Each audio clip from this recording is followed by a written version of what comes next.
అంతేగాని సరేగానే సాగరకు పోవాల్సిందంటావా వెళ్ళిపోదా సాగరకు పోవాల్సిందంటావా మరి తప్పదంటావా ఏంటని గోళ అది కాదే సాగరకు పోతే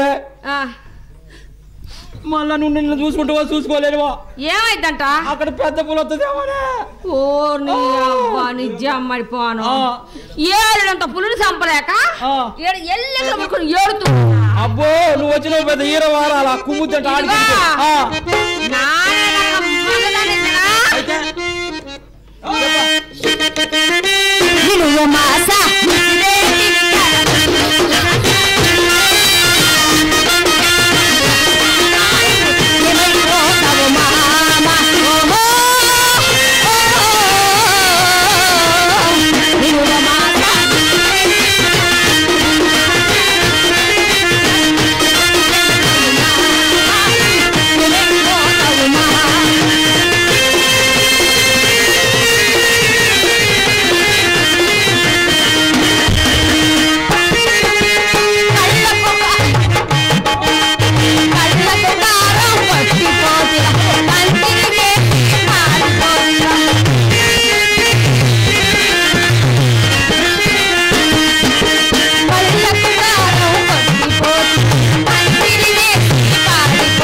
నేనమ్మా గుడ్డను చూతా నువ్వు పిండి సారి ఆ పని చేద్దాంలే సాగిరా కడుపు నా డబ్బులు వేసుకుందాపా అదిగో చేస్తుంది కానీ తప్పనిసరిగా రేపు పోవాల్సిందటవా తప్పదా ఇదిగో లచ్చ నేను చెబుతున్నా మళ్ళా మారు మాట్లాడగా ఇచ్చే నిర్ణయం చేసుకో ఏమనుకున్నావా ఏంద్రీ బాధ నాకు అర్థం కాలేదు సాగిరే కాడిపోతే పుల్లినట్టు కురమైపోతానేమోనే నేను ఉన్నది నీకు ఒక్కడే మొగుడినే పోరా పో నువ్వు పోతే నా చేత కదనుకుంటావేటే అమ్మగారింటో ఉద్యోగంలో చేరిపోతారు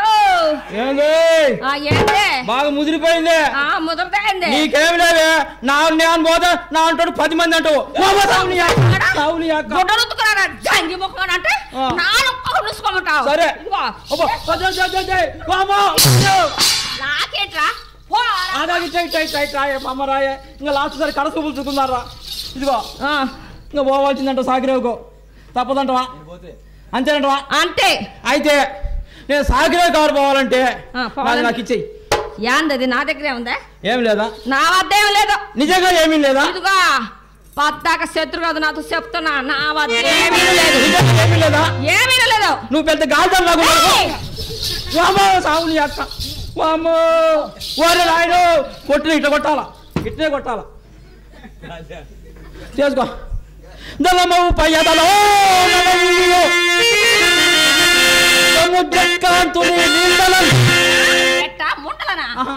నిజంగా ఏమీ లేదా లేదురా నిజంగా ఏమీ లేదా నువ్వు భలే చెప్పాలనుకున్నావు కానీ సావుని ఇట్లా కొట్టాలి ఇట్లనే కొట్టాలి ఏమనుకున్నావు మామూలు కథల మంది ఇదిగో నిజంగా లేదా చేసుకో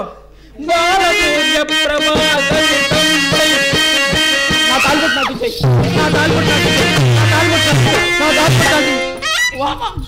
నా తాలిబొట్టు నాకు ఇచ్చేయి నా తాలిబొట్టు నా తాలిబొట్టు తెంచేయాలా ఆలు మగలు సాగిన పందిలాగా నువ్వు అంటే నానెందుకు తాలిబొట్టు తెంపుతారా చెంపర్ పోసే చెంపర్ అసలు ఏం చేసుకుంటా చేసుకోరా నువ్వు తాలిబొట్టు తెంచుకుంటే నేను మొలతాడని తెంపుకొని పోతా పో నాకేమైనా భయం అనుకుంటున్నావేంటి పోయే ఇదిగా నాకు మంచి స్థానం ఒక క్యాండిడేట్ దొరికిండు ఇదిగా ఆయన ఏమన మాకు అన్ను వాడిని లేపుకొని పోతారు రేతుడికి వస్తాపో నీ బిసరాన్ని దింపుతా ఏమనుకున్నావు దింపినోళ్ళే ముందు గోస సరి కట్టుకొని దొంగ సచ్చినోళ్ళ నా గోసికేమే పోవాలి నీ అక్కపో ఇట్లా భయపెట్టాలి ఎవడైనా సరే భార్యను మనం భయపెట్టినట్టు భయపెట్టాలి ఎవడైనా సరే భార్యను నేను మామూలు మనిషి అనుకున్నావా ఏంది అబ్బో భార్య అంటే గడగడ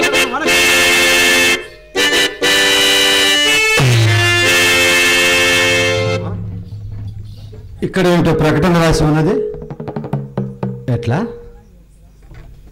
ఈ దగ్గరలో ఉన్న చాకిరేవులోనికి మాయల పకీరిచే సృష్టించబడిన మాయాపులి వచ్చి పశువులను, జంతువులను, మనుషులను చంపుతున్నది. ఆ పులిని చంపిన వీరులకు అర్ధరాజ్యం ఇచ్చుటే కాక నా కుమార్తె అయిన చంద్రావతిని కూడా ఇచ్చి వివాహం చేస్తాను. వరెవ్వా, ఇప్పటికీ నాకు సరి అయినటువంటి పని దొరికినది. అబ్బయో, అక్షరాల కేసు చూస్తుండవు. ఏ ఊరా అంటామంది? ఈ ఊరా? ఈ ఊర్లో ఇసుంటి ముఖం ఉండదు లేదు, నాకు తెలియదు. ఇంతకుముందు ఏ ఊరా అంట?